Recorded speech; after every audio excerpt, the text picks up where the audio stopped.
No, it's not Halloween of 2015. My reasoning for looking at this game now is entirely personal. I already downloaded it because I was so certain it was going to win the poll, but the sudden overtake of Fear Online caused that effort to be wasted. However, as odd as that episode was forced to turn out, I'm woe to admit something. I'm kinda glad Fear won.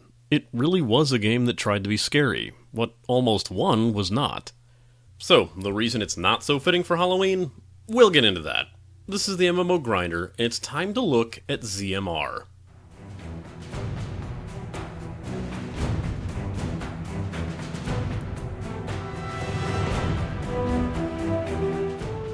ZMR, also known as Zombies, Monsters, Robots, is an arena shooter involving both PvP and PvE gameplay. Known in China as Mercenary Online and developed by Yingpai Games, the game was translated and ported over to the US by Enmas, the same publisher as Terra, which is a much more fitting match for Enmas' unique style of localization. Since the game has been out for a while, it's considered a full release and isn't entirely short on content, so at least I'll have a lot more modes to explore than Fear. Let's load up our AK-47s and take down some Egyptian gods.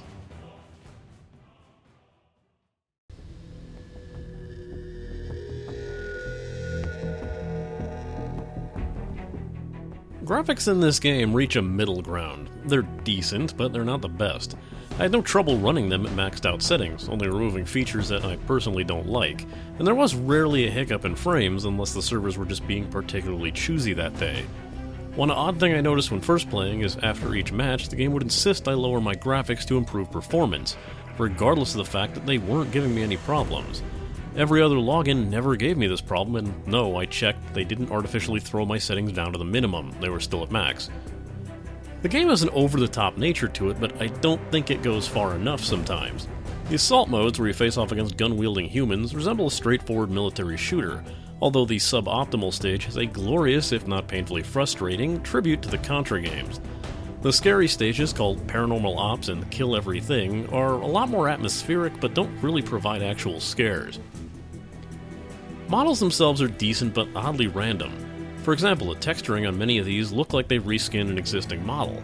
Some will look fine, others look low res, like the skin didn't exactly properly fit over that model, and it's easy to see models being repeated. The heavy weapon wielders are always heavy, comically oversized men. Even when they're supposed to be human, they end up looking mutated or alien. There's nearly always a dog enemy in each mode. Animations seem odd on certain models, like they were just taken from another source and lazily applied to every model that they were reskinned as. It just seems like there's a lot of assets being recycled. Overall, it's a mixed bag, but I can't help but feel like something is off. The hell's that noise?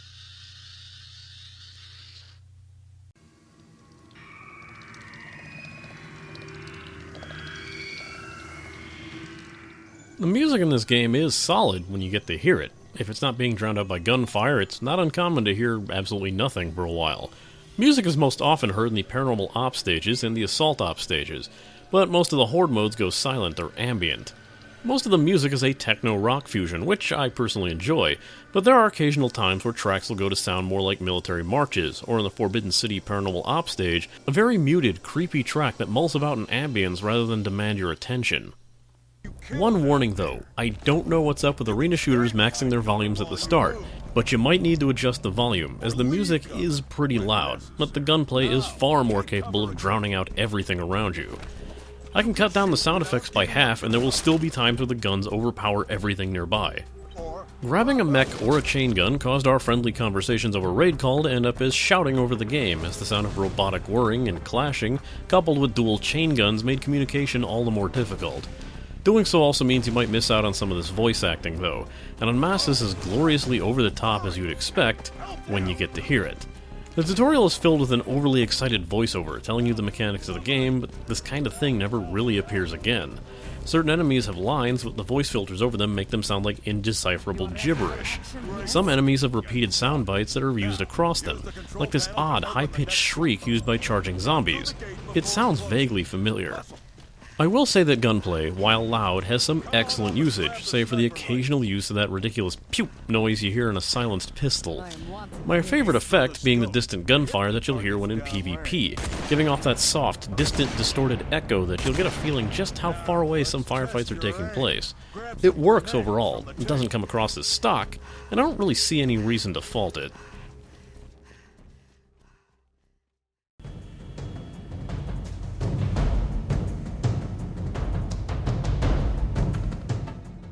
Starting out is easy enough, especially if you get the game through Steam, but some people have reported hang-ups in the downloading process. Once the game is installed, you'll get taken to the aforementioned over-the-top tutorial, explaining a lot of the basics of control and gameplay, which is easy enough to grasp. First off, unlike a lot of arena shooters, you can't jump. Well, situationally you can jump, usually get over an obstacle of appropriate height, but for the most part, no, you can't. Instead, spacebar offers up the ability to dive roll in the direction that you're going. You can also use shift to do this, and holding down either shift or the spacebar will have you sprint. Shooting is done by left-clicking the mouse and moving to aim. Your character is always visible on screen, but the game still controls like it's in first person, think like Loadout or Gears of War. In order to reload your weapon, you can just press R, wait for the gun to run out of ammo, and a reloading bar will appear automatically. Press R again when the slider appears over the white bar to reload the gun instantly and gain a damage boost for a few shots. Press R over the gray bar and the gun will reload faster than normal, but with no damage boost. Press R over the black bar, basically missing the white or gray bars, and your gun will jam, delaying the reload by a large amount and offering up no bonus. If you let the slider reach the end on its own, your gun will reload as normal. It's a feature recently seen in the indie title Mercenary Kings, and most notably seen in Gears of War. Speaking so much of Gears of War, this game is also very fond of the chest-high walls cover mechanic that was popularized by that game. You can enter cover by pressing space near a wall, fire blindly over it with left-click, or right-click to pop up and take some aimed shots. You can move around behind cover by pressing left or right, vault over it by pressing forward and space, and leave it by pressing back.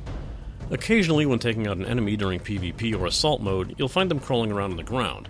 If you head up to them and press E, you'll perform an execution move, which, while brutal and viscerally animated, have no sense of gore or blood, making it look like the animations are just miming through the motions of something that happened to exist before it. Alternatively, if a player is down, you can revive them indefinitely by holding E, as long as you reach them before the timer runs down or an enemy finishes them off. Both mechanics were later used in Firefall and featured heavily in Gears of War. Okay, you know what? I am saying that way too much. I understand that mechanics get recycled from game to game when they're popular titles, but seriously, every single one of these features is in Gears of War. It's pretty much an exact clone of the game when it comes to gameplay mechanics. But I don't see why they'd need to take so many assets from that franchise. I mean, it's not like... Even when they're supposed to be human, they end up looking mutated or alien. Animations seem odd on certain models, like they were just taken from another source and lazily applied to every model that they were reskinned as. It just seems like there's a lot of assets being recycled. This is Gears of War! Oh, okay, I gotta go back. This answers so much of what I was having problems with earlier.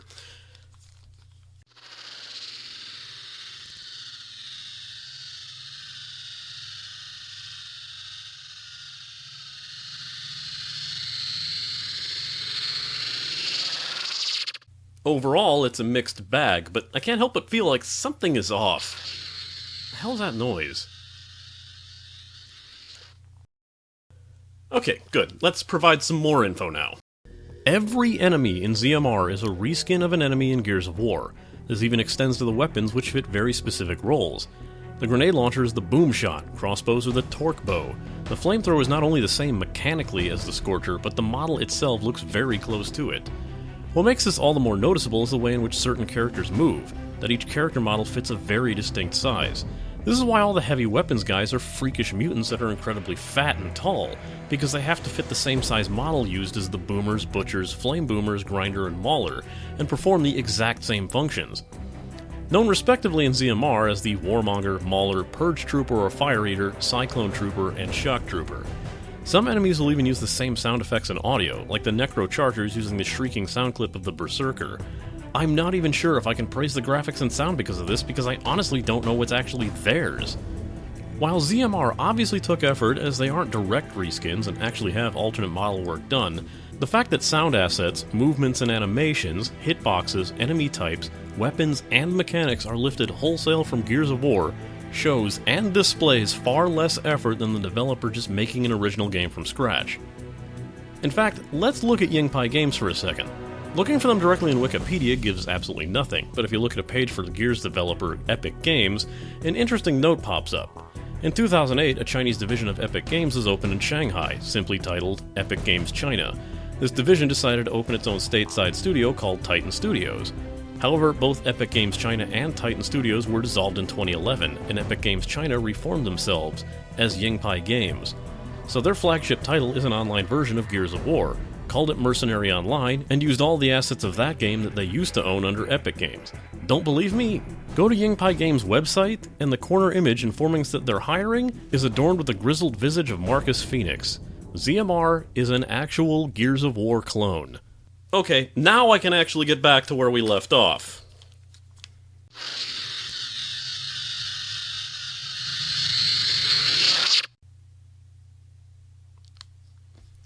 That was a lot of pointless and needless editing. One thing I can easily say is not like Gears of War is that the enemies in this game, save for some of the weaker soldiers, are what we'd call very bullet spongy. They absorb clip after clip of damage, barely being visibly or physically affected by your onslaught until they're taken down. This also depends entirely on the mode and enemies you face. Some bosses even have weak points that are the only way to effectively damage them. It slows the pace of the PvE combat significantly and gets tiresome if you're not a fan of this type of mechanic. Luckily, unlike Fear Online, there's some actual thought and effort placed into the PvE modes, and they are far more welcoming and fair-feeling than Fear in every single way. You can jump into them at any time if there's a free spot, and you can revive with tokens. You get 3 of these tokens for free when starting out a new game, save for certain game difficulties, and the game itself gives these revive tokens out like candy. When killed, you can revive with F8, revive everyone who's down with F9, or wait until a wave is completed or a checkpoint is reached. Wait too long though and you'll be automatically kicked out. PvE modes have a maximum allowance of 5 players, with the exception of Paranormal Ops and Massive Assault, which allow for a max of 8 players. Some modes leave enough boss monsters, occasionally encountered only on the correct difficulty and/or stage. These modes will play out as follows. Kill Everything and Kill Everything 2 are listed separately, but are very simple to understand and only contain one key difference. In both modes, you earn points by killing zombies, surviving waves of enemies, and repairing barricades, which you can use to slow the crowd of zombies and not be so easily overwhelmed. As you earn points, you can use them to refill your ammo, pick up a different weapon, open more areas of the map, or activate traps. The main difference between the modes is that Kill Everything 2 gives you objectives for bonus points and rewards if you can perform certain tasks that it asks of you, like not using the dodge roll too much, avoiding hits, or finding and opening scattered boxes throughout the map. Also odd is that Kill Everything 2 has far more maps available to play on as the original Kill Everything, which only has a whopping 2 maps available. Assault is a simple clone of the Gears of War Horde mode. You fight off waves of mercenaries under a time limit and survive until the end. Massive Assault is the exact same thing, except you can bring in 8 players and the maps are larger. Threshold Events is somewhat like Kill Everything, except with mercenaries, and it plays out more like a tower defense game. Enemies will spawn from various areas and march toward an objective you have to defend. The points you earn in this mode can be used to buy more ammo, place turrets, activate traps, or unlock a mech suit. Those looking to break out of the Horde mode rut have 3 options: Assault Ops, Paranormal Ops, and Extinction Ops. Assault Ops is a mode where you move through areas on a large map, fighting your way through various waves and checkpoints. Along the way you'll encounter enemies that will shoot you, meaning that you'll be making a lot of use of the cover mechanic as you move forward. The story, enemies, events, and bosses will differ depending on the map you've chosen. Skull Island makes a lot of use of mech suits, while Suboptimal has you fighting pirates in a technological facility until you reach and destroy a missile-toting submarine. It's also the stage featuring the Contra bass tribute, featuring a Contra-like music track, and that iconic ping sound when you're hitting the weak spots on the wall. It's worth checking out at least once. If you want the same kind of progression with a different setting and far more people, you can give Paranormal Ops a shot. These are 8-player missions where you fight against zombies and creatures in a haunted or mutated location, like Chinese Hell, the Egyptian ruins, a city covered in chemical waste, or an infected mine. Like Assault Ops, you'll face off against a boss at the end. Finally, something that really should have been included as a map in Assault Ops, considering it's pretty much the same playstyle, is the Extinction Ops mode, which contains only 1 stage. Here you'll face off against mech-augmented dinosaurs, reversed signs, an open map with random events, like finding and rescuing busty women wearing cleavage-exposing lab coats with badges that read Doctor. It's the kind of gloriously stupid mess I was hoping to see out of this game, but the mode can be annoying for how bullet-spongy those dinosaurs actually are. Still, the only map in the game so far is called Jurassholes. That's just beautiful, guys. In fact, you'll see that kind of goofy attitude throughout the game. When ranking up, you'll get such illustrious honors as Target Dummy, Anti-Personnel Assistant, and Chainsaw Consultant, tying this game's theme of militarized corporations. Each rank also grants you some temporary weaponry. Why does this goofy attitude and pun-laden localization not bother me here when I complained about the exact same thing in Final Fantasy XIV and Amasa's own Terra? It's all about context. I'll write up something on MMOGrinder.net and we can all discuss it over there. That seemed to go over well enough last time.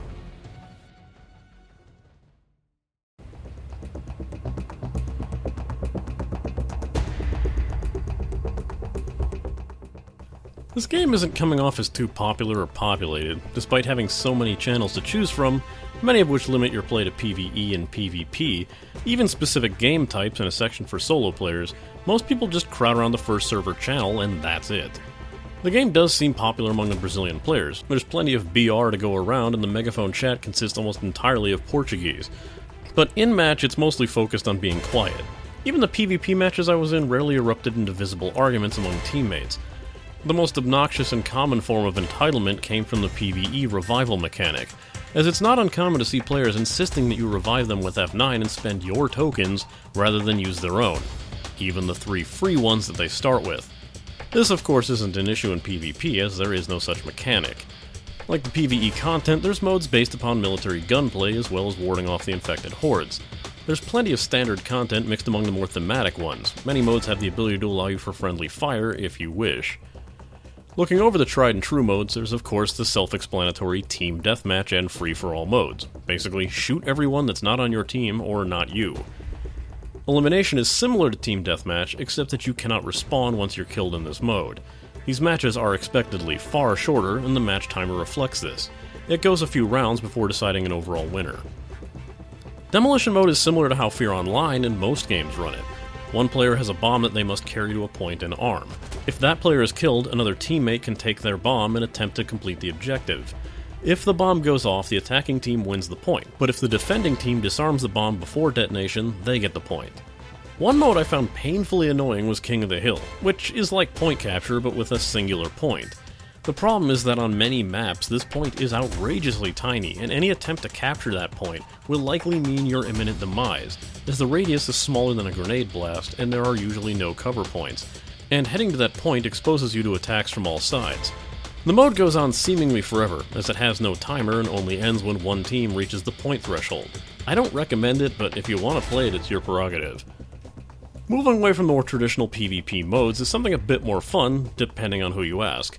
There's a couple of modes to fit the zombie theme better, the first being Patient Zero, a mode where everybody starts out scattered on a map, and when the match starts, one player will become the hulking monster that can run down other players, blind them with a shot of black ooze, or upon hitting and killing them, turn the other players into smaller, faster zombies.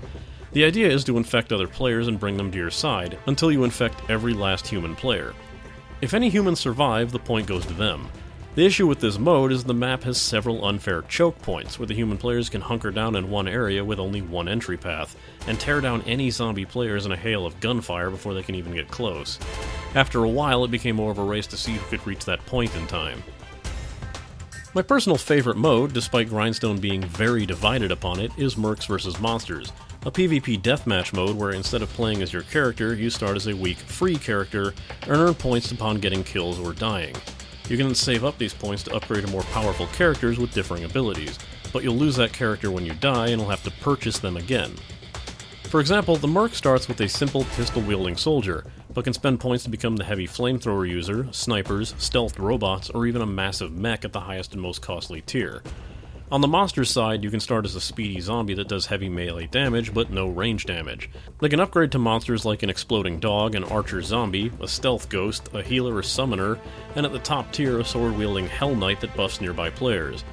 Mercs have the advantage of range, while monsters do absurd amounts of melee damage and tend to take more hits. Halfway through the mode, you'll switch sides to keep things fair, but players tend to feel that balance favors the team that starts as the Mercs. I don't know about that, as I was wrecking mechs as that ghost girl. Speaking of mechs, the final PvP mode has not taken the community well.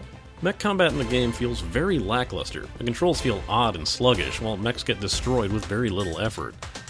The game locks you out of heavy mechs unless you buy one in the cash shop, and the community has been known to criticize this mode as very pay to win. so much so that it's been nearly completely abandoned by the community.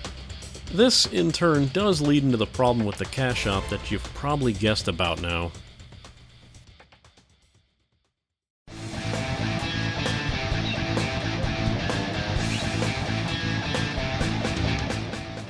Yep, this is another one of those arena shooters, but on the plus side you can get most of these weapons through other means, mostly based entirely upon luck or absurd amounts of grinding. There are 3 kinds of weapons in the game. While the original weapons offer up no bonuses, the assault variants, usually shown in blue camouflage, do far more damage in the PvE assault game modes as well as extinction ops. The other variant being ZK or zombie killer that work better in the PvE paranormal game modes. Weapons are extremely numerous and in varying types: assault rifles, SMGs, LMGs, shotguns, sniper rifles, and the like. Sidearms and melee weapons are equipped in the same slot, so you'll have to decide between a sidearm or a melee weapon. One plus to melee weapons is that your execution animations vary depending on your equipped weapons. The cash shop contains 2 mortal sins of the free-to-play genre. The paid weapons are far better than the earnable weapons, and the paid weapons are painfully expensive. I'd have to fork over nearly $20 if I wanted a standard P90. Every gun available in the cash shop is far better, and the choices are much more numerous for each player. Some of the paid or earned weapons are only available as rentals, others are only available as permanent, some allow you to choose to rent or purchase them permanently. It's all over the place. The same applies for some of the outfits, but most of these are cosmetic, and those that aren't only give a small boost to your gold earned or your experience. Still, you have the option to earn not only the weapons that are available in the cash shop, but you're able to earn weapons that are even better than what can be purchased outright in the cash shop. No, not through the in-game gold, that's practically worthless and gained at such a painfully slow rate that you'll have to grind for weeks before you can unlock what's essentially a permanent pity weapon. Hell, most matches barely net you 1,000 gold, and you'll need nearly 300,000 for even the most basic weapons. In the event you earn a random item box, you'll quickly see how insulting it is to get a measly 200 gold from a pay envelope. No, what I speak of is the shooting range, a bonus scratch card, if you will, where you gain 3 types of bullets to earn a chance at better prizes. In this shooting range bonus window, you'll be able to choose one of several targets to shoot, and you'll get the prize hidden behind the target. It's possible to earn some really cool weapons this way, but it's more likely you'll just get a few revive tokens. There's 3 categories of bullet: silver, gold, and platinum.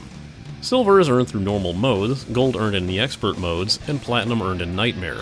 While this does seem to reward players and somewhat level the playing field, keep in mind that not only can you use cash shop points to reveal a specific target before you choose one, but you can reveal all of the targets at once, making the fairness of the earned weaponry go right out the window once again if you're willing to pay for it. Of course, the game isn't beneath throwing in lockboxes that you need to pay for keys to unlock. If you're looking to at least get an idea of some of these weapons, you'll usually unlock a week-long weapon rental when you level up, and you can even earn some weapons by completing the missions, similar to but separate from the achievements, which have you perform tasks in the game like using a certain weapon, playing in a certain map, or executing a set number of enemies. They do occasionally offer up weapons, gallery bullets, and decent but not fantastic amounts of gold and experience. If that's still not enough, just keep an eye out, and Anmas is quite fond of giving out keys for weapons in the game. Even if I have to warn you that some of the sites that are offering up those keys are far less effective for actually obtaining them. Search around and you'll likely find something.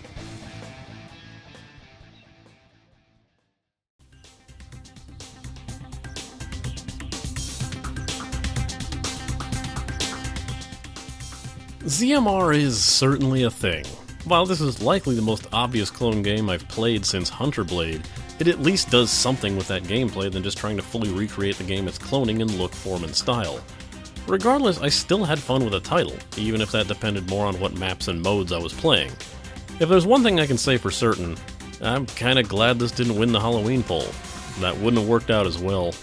Here's my final rating. Considering this gameplay is an exact copy, if you liked how Gears of War played, you'll probably like this. Those mechanics haven't changed a bit, so firefights from behind jersey barriers seems like it might be fun. You'll enjoy yourself here. Even the AI, while iffy, is far more clever and capable of sneaking up on you than many other games like this. As a shooter, it's very simple to grasp, and the intensity of the sound and action lends itself very well to the game's goofy and over-the-top nature. One major plus to any arena shooter is options, and ZMR has them in spades. There's plenty of modes with even more maps that grant you several dozen options, whether you enjoy PvP or PvE, and both modes feel fairly robust in their offerings. While some modes might not be quite as enjoyable as others, there's a lot available for those looking to get something out of this shooter. Most of the better weapons are locked behind a form of paywall, be it the ones available for direct payment in the cash shop, which are rather pricey, or the even better weapons hidden behind the random chance lottery, which loses a lot of that randomness when you can just easily pay to cheat it. Regardless of what you get, be wary if that item has an expiration date on it or not, as nothing is more frustrating than taking a few days off from the game to find the weapon that you unlocked last playthrough has already expired. As this game is a retooling of an existing engine and a game into its own identity, there's plenty of times that really shines through, with small to major issues popping up on occasion as you play. First playthroughs will feel like a jumbled mess until you figure out the mess of menus in the interface, and get used to the odd timing of certain animations, the fickle nature of the cover system, and artificially difficult enemies via their bullet sponge nature. Of course, if you're not a fan of arena shooters in general, you're probably groaning in frustration that I'm looking at yet another one, and that isn't going to end anytime soon. It might play a bit different from the others I've played, but the gist is still the same. Finally, having weapons locked behind a paywall, even if you offer an alternate way to obtain those weapons, allowing people yet another advantage to get them if they're willing to pay, just reeks of pay-to-win status. Even if modes like PvE and Mercs vs. Monsters wouldn't really have an advantage from the cash shop, free players or those willing to drop a modest amount of money might still feel cheated by the credit card warriors. Be wary of who you play alongside if that kind of thing bothers you. Next time, I'll be getting back into a title that I really enjoyed playing when I first looked at it, but things have been getting kinda quiet and dicey on their end. Perhaps I should go check up on it.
Transformers suck our collective dicks. Transformers, nice try, asshole. Wow, okay, yeah. Puppy! I don't want to hear shit about how, oh, it's so balanced and friendly. No. Those Puppy! robots. Come here, puppy. Come here, puppy. Those robots are Come way on, puppy. I'm not saying it's more- balanced. Come on, I'm just puppy. saying I don't think that's. Come on!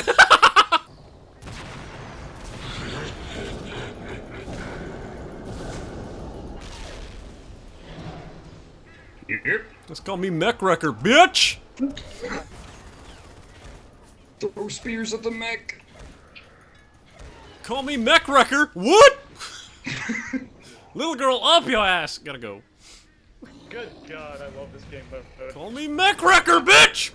Nope. Sit down. Well, I got somebody out of that. Spear got stuck in the mud. The Mech Wrecker! flips.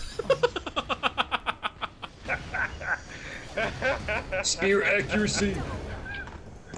Good God. Yes, I can be teleporting fat guy. Triple kill. Fucking love Ghost Girl! Oh my god, I love Hero Ghost Girl. like, That's what you get. Oh, fuck. You get. I'm just like slap you in the face, and I'm like, "What's up?" I turn around, two of you are coming gunning me down. I'm like, "Oh, apparently that is what is up." Fake.